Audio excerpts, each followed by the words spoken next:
ওম শান্তি। আজিৰ তাৰিখ 12 ছেপ্টেম্বৰ 2024 বৰ্ষ। প্ৰাতঃ মুৰলী বাপদাদা মধুবন। আজিৰ পিতাৰ অমৃতবাণী হৈছে, মৰমৰ সন্তানসকল, ব্ৰাহ্মণ হৈছে আটাইতকৈ উচ্চ আৰু শূদ্ৰ হৈছে নিচ। যেতিয়া শূদ্ৰৰ পৰা ব্ৰাহ্মণ হবা, তেতিয়াহে দেৱতা হবাগৈ। পিতাই আজি কৈছে যে ব্ৰাহ্মণ হৈছে আটাইতকৈ উচ্চ আৰু শূদ্ৰ হৈছে নিচ। যেতিয়া শূদ্ৰৰ পৰা ব্ৰাহ্মণ হবা, তেতিয়াহে দেৱতা হবাগৈ। আৰু আজিৰ প্ৰশ্ন, তোমালোকৰ শুভ ভাৱনা কোনটো? তোমালোকৰ শুভ ভাৱনা কোনটো যিটোৰ ক্ষেত্ৰত মনুষ্যই বিৰোধিতা কৰে? পিতাই উত্তৰত কৈছে, তোমালোকৰ এইটো শুভ ভাৱনা থাকে যে এই পুৰণি সৃষ্টি বিনাশ হৈ নতুন সৃষ্টি স্থাপনা হৈ যাওক। ইয়াৰ বাবে তোমালোকে কোৱা যে এই পুৰণি সৃষ্টি এতিয়া বিনাশৰ পথত। মনুষ্যই ইয়াৰো বিৰোধিতা কৰে। আৰু আজিৰ দ্বিতীয় প্ৰশ্ন, এই ইন্দ্ৰপ্ৰস্থৰ মুখ্য নিয়ম কোনটো? পিতাই উত্তৰত কৈছে, কোনো পতিত শূদ্ৰক এই ইন্দ্ৰপ্ৰস্থৰ সভালৈ লৈ আনিব নোৱাৰা। যদি কোনোবাই লৈ আহে, তেন্তে তেওঁৰ ওপৰতো পাপ লাগি যায়। কোনো পতিত শূদ্ৰক এই ইন্দ্ৰপ্ৰস্থৰ সভালৈ লৈ আনিব নোৱাৰা। যদি কোনোবাই লৈ আহে, তেন্তে তেওঁৰ ওপৰতো পাপ লাগি যায়। ওম শান্তি।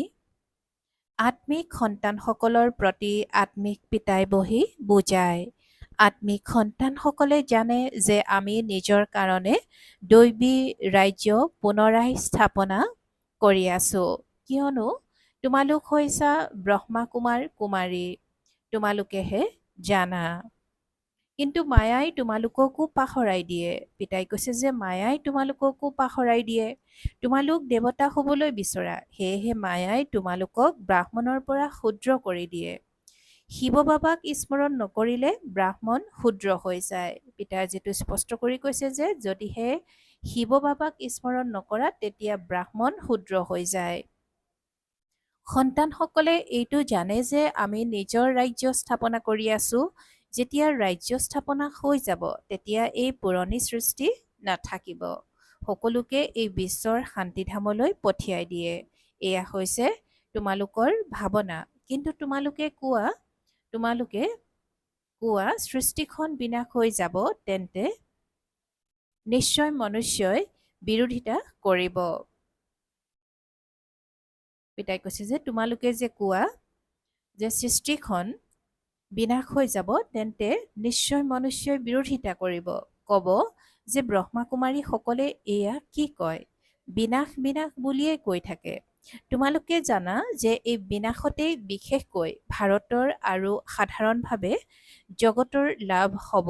এই কথা জগতৰ লোকে নাজানে। বিনাশ হ'লেতো সকলো মুক্তিধামলৈ গুচি যাব। এতিয়া তোমালোক ঈশ্বৰীয় সম্প্ৰদায়ৰ হৈছা। আগতে আখুৰী সম্প্ৰদায়ৰ আছিলা। তোমালোকক ঈশ্বৰে স্বয়ং কয় যে মাম একম, অৰ্থাৎ কেৱল মোক পৰমাত্মাক স্মৰণ কৰা। এয়াতো পিতাই জানে যে সদায় স্মৃতিত কোনেও থাকিব নোৱাৰে।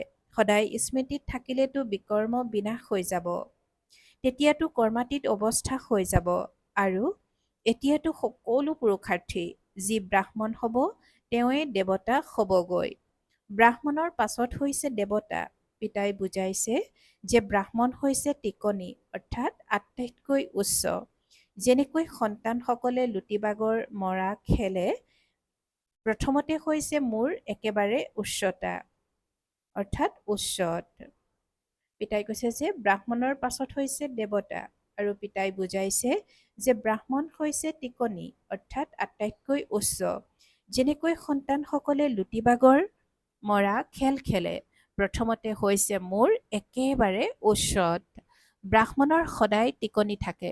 তোমালোক হৈছা ব্ৰাহ্মণ। আগতে শূদ্ৰ অৰ্থাৎ নিচ আছিলা, আৰু এতিয়া হৈছা উচ্চ ব্ৰাহ্মণ অৰ্থাৎ টিকনি। পিছত দেৱতা সবাগৈ। দেৱতা বুলি কোৱা হয় মুখক, ক্ষত্ৰিয় বুলি বাহুক, বৈশ্য বুলি পেটক, শূদ্ৰ বুলি ভৰিক কোৱা হয়।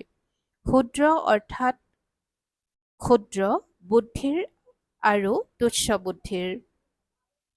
তুচ্ছ বুদ্ধিৰ বুলি সেইসকলক কোৱা হয় যিয়ে পিতাক নাজানে আৰু পিতাৰ গ্লানি কৰি থাকে।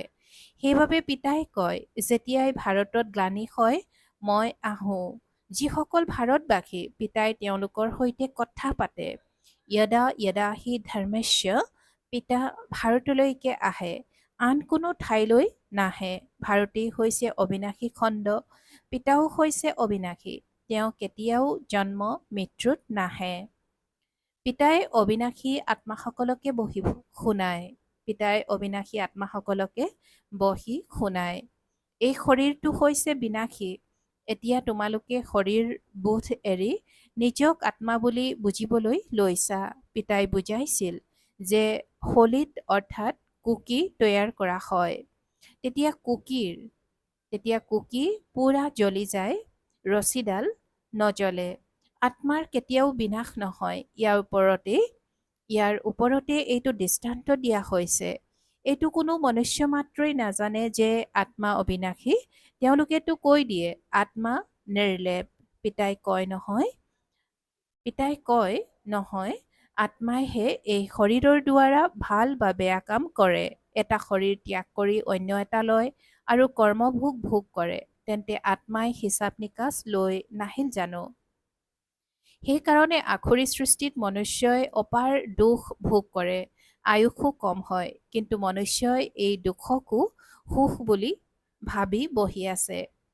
তোমালোক সন্তানসকলে নিৰ্বিকাৰী হ'বলৈ কিমান কোৱা, তথাপি কয় বিহ অবিহনে আমি থাকিবই নোৱাৰো, কিয়নো শূদ্ৰ সম্প্ৰদায়ৰ। শূদ্ৰ বুদ্ধিৰ তোমালোক হৈছা আটাইতকৈ উচ্চ ব্ৰাহ্মণ অৰ্থাৎ টিকনি। টিকনি হৈছে সকলোতকৈ উচ্চ, দেৱতা সকলোতকৈও উচ্চ। তোমালোক এই সময়ত দেৱতাসকলতকৈও উচ্চ হোৱা, কিয়নো পিতাৰ লগত আছা। পিতাই এই সময়ত তোমালোকক পঢ়ায়। পিতা একান্ত বাধ্য সেৱক হৈছে নহয়। পিতাক সন্তানসকলৰ একান্ত বাধ্য সেৱক নহয় জানো?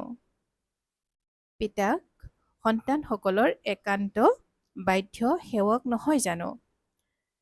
সন্তানসকলক জন্ম দি প্ৰতিপালন কৰি পঢ়াই পুনৰ ডাঙৰ দীঘল কৰি যেতিয়া বৃদ্ধ হয়, তেতিয়া গোটেই সম্পত্তি সন্তানসকলক দি নিজে গুৰুৰ শৰণ লৈ কাষৰীয়া হৈ বহি থাকে। বানপ্ৰস্থী হৈ যায়, মুক্তিধামলৈ যাবৰ বাবে গুৰুৰ শৰণ লয়, কিন্তু তেওঁলোকতো মুক্তিধামলৈ যাব নোৱাৰে। মা পিতাই সন্তানসকলক চম্ভালে। ধৰি লোৱা মাকৰ বেমাৰ হ'ল, সন্তানে পায়খানা কৰি দিলে, তেতিয়া পিতাই চাফা কৰিবলগীয়া নহয় জানো? তেন্তে মা পিতা সন্তানৰ চাকৰ নহ'ল জানো? গোটেই সম্পত্তি সন্তানক দি দিয়ে। বেইসদৰ পিতায়ো কয়, মই যেতিয়া আহোঁ তেতিয়া কোনো শিশুৰ ওচৰলৈ নাহোঁ।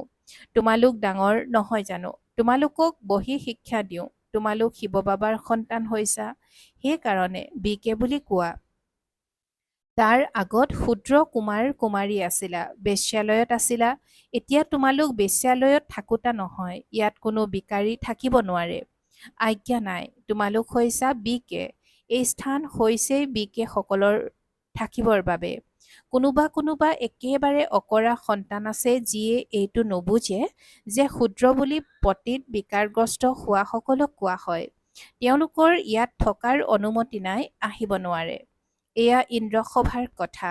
ইন্দ্ৰসভাটো এয়াই হয়, য'ত জ্ঞানৰ বৰষুণ হয়। কোনোবা বিকেই যদি অপবিত্ৰক গোপনে সভাত বহুৱায়, তেন্তে দুয়ো অভিশাপ পায় যে পাথৰ হৈ যোৱা। এয়া হৈছে সঁচা ইন্দ্ৰপ্ৰস্থ। এয়া কোনো শূদ্ৰ কুমাৰ কুমাৰীৰ সৎসংগ নহয়। দেৱতাসকল পবিত্ৰ হয়, পতিত হৈছে শূদ্ৰসকল। পতিতসকলক পিতা আহি পবিত্ৰ দেৱতা কৰি তোলে। আৰু এতিয়া তোমালোক পতিতৰ পৰা পাৱন হৈ আছা। গতিকে এয়া হৈ গ'ল ইন্দ্ৰসভা।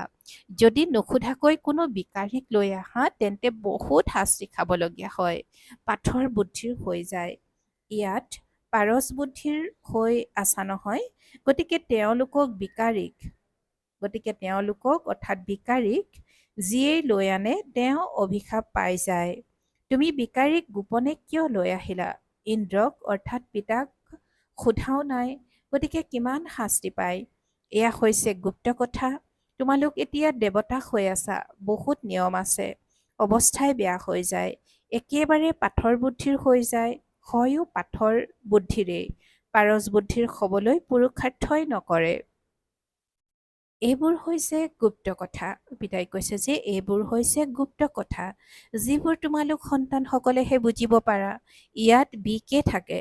পিতাই তেওঁলোকক দেৱতা অৰ্থাৎ পাথৰ বুদ্ধিৰ পৰা পাৰস বুদ্ধিৰ কৰি আছে। ইয়াত বিকে থাকে। পিতাই তেওঁলোকক দেৱতা অৰ্থাৎ পাথৰ বুদ্ধিৰ পৰা পাৰস বুদ্ধিৰ কৰি আছে। পিতাই মৰমৰ সন্তানসকলক বুজায়, কোনো নিয়ম ভংগ নকৰিবা, নহ'লে তেওঁক পাঁচভূতে ধৰি ল'ব। কাম, ক্ৰোধ, লোভ, মোহ, অহংকাৰ, এই পাঁচটা হৈছে আধাকল্পৰ ডাঙৰ ভূত। তোমালোক ইয়ালৈ ভূতবোৰ আঁতৰ কৰিবলৈ আহিছা। আত্মা যি শুদ্ধ পবিত্ৰ আছিল, সেই আত্মা অপবিত্ৰ, অশুদ্ধ, দুখী, ৰোগী হৈ গ'ল। এইখন সৃষ্টিত অপাৰ দোষ আছে। পিতা আহি জ্ঞান বৰষে। তোমালোক সন্তানসকলৰ দ্বাৰাই কৰে। তোমালোকৰ কাৰণে স্বৰ্গ ৰচনা কৰে আৰু তোমালোকেই যোগবলৰ দ্বাৰা দেৱতা হোৱাগৈ। পিতা নিজে নহয়, পিতাটো হৈছে সেৱক। শিক্ষকো বিদ্যাৰ্থীৰ সেৱক হয়, সেৱা কৰি পঢ়াই। শিক্ষকে কয়, মই তোমালোকৰ একান্ত বাধ্য সেৱক। কাৰোবাক বেৰিষ্টাৰ, ইঞ্জিনিয়াৰ আদি কৰি তোলে, গতিকে সেৱক নহ'ল জানো? তেনেকৈ গুৰুলোকেও পথ দেখুৱাই দিয়ে, সেৱক হৈ মুক্তিধামলৈ লৈ যোৱাৰ সেৱা কৰে। কিন্তু আজিকালিতো গুৰুৱে কাকো লৈ যাব নোৱাৰে, কিয়নো তেওঁ পতিত। এক সৎগুৰুৱেই হৈছে সৰ্বদা পবিত্ৰ, বাকী গুৰু লোক সকলো পবিত্ৰ। পিতাই কৈছে যে এক সৎগুৰুৱে হৈছে সৰ্বদা পবিত্ৰ, বাকী গুৰু লোক সকলো হৈছে পতিত। এই গোটেই সৃষ্টিখনেই পতিত। পিতাই আজি স্পষ্ট কৰি কৈছে যে এক সৎগুৰুৱে হৈছে সৰ্বদা পবিত্ৰ আৰু বাকী গুৰু লোক সকলো হৈছে পতিত। এই গোটেই সৃষ্টিখনেই পতিত। পাৱন সৃষ্টি বুলি সত্য যুগক কোৱা হয়, পতিত সৃষ্টি বুলি কলি যুগক কোৱা হয়। সত্য যুগকেই পুৰা স্বৰ্গ বুলি কোৱা হয়। ত্ৰেতাত দুটা কলা কম হৈ যায়। এই কথাবোৰ তোমালোক সন্তানসকলেহে বুজি পোৱা আৰু ধাৰণ কৰা। জগতৰ মনুষ্যইতো একোৱেই নাজানে। এনেকুৱাও নহয় যে গোটেই জগতৰ লোক স্বৰ্গলৈ যাব। যি কল্প পূৰ্বে আছিল, সেই ভাৰতবাসীয়ে পুনৰ আহিব আৰু সত্যযুগ ত্ৰেতাত দেৱতা হ'বগৈ। তেওঁলোকে আকৌ দাপৰৰ পৰা নিজকে হিন্দু বুলি ক'ব। এনেয়েতো হিন্দু ধৰ্মত এতিয়ালৈকে যিসকল আত্মা ওপৰৰ পৰা আহে, সেইসকলেও নিজকে হিন্দু বুলি কয়, কিন্তু তেওঁলোকতো দেৱতা নহ'ব, নতুবা স্বৰ্গলৈ আহিব। সেইসকল তথাপিও দাপৰৰ পাছত নিজৰ সময়ত আহিব আৰু নিজকে হিন্দু বুলি ক'ব। দেৱতাটো তোমালোকহে হোৱাগৈ, যাৰ আদিৰ পৰা অন্তলৈকে ভূমিকা আছে। এই ড্ৰামাত বহুত যুক্তি আছে। বহুতৰ বুদ্ধিত ধাৰণ নহয়, তেন্তে উচ্চ পদো পাব নোৱাৰিব। এয়া হৈছে সত্যনাৰায়ণৰ কথা। পিতাই কৈছে যে এয়া হৈছে সত্যনাৰায়ণৰ কথা। তেওঁলোকেতো মিছা কথা শুনায়, তাৰ দ্বাৰা কোনোবা জানো লক্ষ্মীনাৰায়ণ হয়। ইয়াত তোমালোক বাস্তৱত হোৱা। কলিযুগত হয়ে সকলো মিছা। পিতাই কৈছে যে কলিযুগত হয়ে সকলো মিছা। মিছা মায়া ৰাৱণৰ ৰাজ্য হয়ে মিছা। সত্যখণ্ড পিতাই স্থাপনা কৰে আৰু এইটো তোমালোক ব্ৰাহ্মণ সন্তানসকলে জানা। সেয়াও পুৰুষাৰ্থৰ ক্ৰম অনুসৰি, কিয়নো এয়া হৈছে পঢ়া। কোনোবাই বহুত কমকৈ পঢ়ে, তেতিয়া অনুত্তীৰ্ণ হৈ যায়। এই পঢ়াটো এবাৰেই হয়, তাৰ পাছততো পঢ়া কষ্টকৰ হৈ যাব। আৰম্ভণিতে যিসকলে পঢ়ি দেহ ত্যাগ কৰি গৈছে, তেওঁলোকেতো সংস্কাৰ লৈ গৈছে, পুনৰ আহি পঢ়ে, নাম ৰূপটো সলনি হৈ যায়। আত্মাইহে গোটেই চৌৰাশীৰ ভূমিকা প্ৰাপ্ত কৰিছে, যিয়ে ভিন্ন ভিন্ন নাম ৰূপ দেশ কালত ভূমিকা পালন কৰে। ইমান সূক্ষ্ম আত্মাই কিমান ডাঙৰ শৰীৰ প্ৰাপ্ত কৰে। আত্মাটো সকলোৰে আছে নহয়। ইমান সূক্ষ্ম আত্মা ইমান সৰু মহটিটো মহটো আছে, সৰু মহটিটো আছে। পিতাই কৈছে যে আত্মাটো সকলোৰে আছে নহয়, ইমান সূক্ষ্ম আত্মা, ইমান সৰু মহটো আছে। এই সকলোবোৰ অতি সূক্ষ্ম বুজিবলগীয়া কথা। যিসকল সন্তানে এইবোৰ ভালকৈ বুজে তেওঁলোকেই মালাৰ মণি হয়গৈ। বাকীসকলেতো গৈ পাই পইচাৰ পদ পাব। এতিয়া তোমালোকৰ এয়া ফুলৰ বাগিচা তৈয়াৰ হৈ আছে। প্ৰথমে তোমালোক কাঁইট আছিলা। পিতাই কয়, কাম বিকাৰৰ কাঁইট বৰ বেয়া। পিতাই কৈছে যে কাম-বিকাৰৰ কাঁইট বৰ বেয়া। ই আদি মধ্য অন্ত দুখ দিয়ে। ই আদি মধ্য অন্ত দুখ দিয়ে। দুখৰ মূল কাৰণেই হৈছে কাম। কামক জয় কৰিলেই জগতজিত হবাগৈ। ইয়াতেই বহুতে কঠিনতাৰ অনুভৱ কৰে। বহুত কঠিনতাৰে পবিত্ৰ হয়। যিসকল কল্পপূৰ্বে হৈছিল তেওঁলোকেই হব। বুজি পোৱা যায় যে কোনে পুৰুষাৰ্থ কৰি উচ্চতকৈও উচ্চ দেৱতা হবগৈ। বুজি পোৱা যায় যে কোনে পুৰুষাৰ্থ কৰি উচ্চতকৈও উচ্চ দেৱতা হবগৈ। নৰৰ পৰা নাৰায়ণ, নাৰীৰ পৰা লক্ষ্মী হয়। নতুন সৃষ্টিত স্ত্ৰী পুৰুষ দুয়ো পবিত্ৰ আছিল আৰু এতিয়া পতিত। পাৱন আছিল, তেতিয়া শতপ্ৰধান আছিল, এতিয়া তমোপ্ৰধান হৈ গৈছে। ইয়াত দুয়োগৰাকীয়ে পুৰুষাৰ্থ কৰিব লাগে। এই জ্ঞান সন্ন্যাসীয়ে দিব নোৱাৰে। সেইটো ধৰ্মই বেলেগ, নিবৃত্তি মাৰ্গৰ। ইয়াত ভগৱানেতো স্ত্ৰী পুৰুষ দুয়োকে পঢ়ায়। দুয়োকে কয় এতিয়া শূদ্ৰৰ পৰা ব্ৰাহ্মণ হৈ আকৌ লক্ষ্মীনাৰায়ণ হব লাগে।